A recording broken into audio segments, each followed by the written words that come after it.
love the chase and the hunt, and I set the pace when I'm running. I always Namaste friends. So today in the entire Python family, this is lesson 65.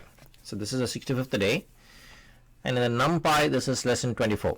So it actually comes under the entire distribution family, such as normal, binomial, Poisson, uniform, logistic, and the sixth one is the multinomial.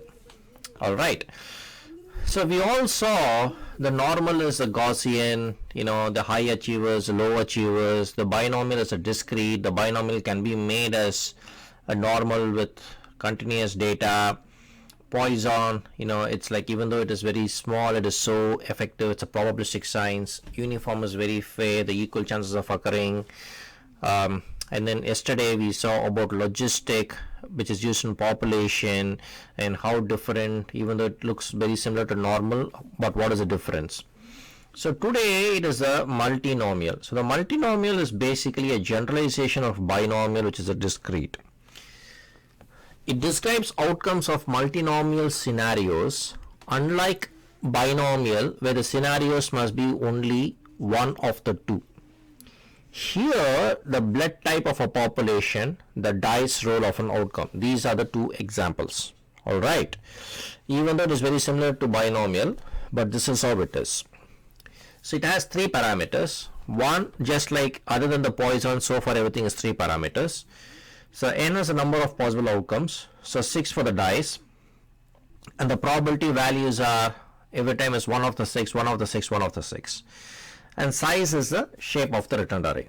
All right. So now let's actually take this and let's actually run this. So if you actually take this and if you actually run this, we are actually importing this. So the random.multinomial is this, and then we say this is a 6 occurrence. So every time it is 1 of the 6, 1 of the 6, 3, 4, 5, 6. So 6 of the 6. So when I actually run this, I get this is my value. Okay, so this is my multinomial. I know this is my value. Now, the multinomial samples will not produce a single value. They will produce one value for each p-value. This is like, very important. They will not produce a single value, but one value for each p-value. As they are the generalization of binomial distribution, their visual representations and similarity of normal distribution is the same that of multiple binomial distribution. So if you want to actually see that, it's the same of multiple binomial distribution. So you have the code, you can actually try it yourself, and you can actually let me know how it actually comes. So it's the same as multi-binomial distributions. All right. I trust you all actually enjoyed my lecture and probably understood the same. If you have any questions, please contact me. I'll actually try to explain to the best of my abilities. Like always, I would like to thank two persons. One is you for giving me a golden time, and the other is my wife Jayashree following me to follow my passion. Till we see next time, thank you, take care, and cheers.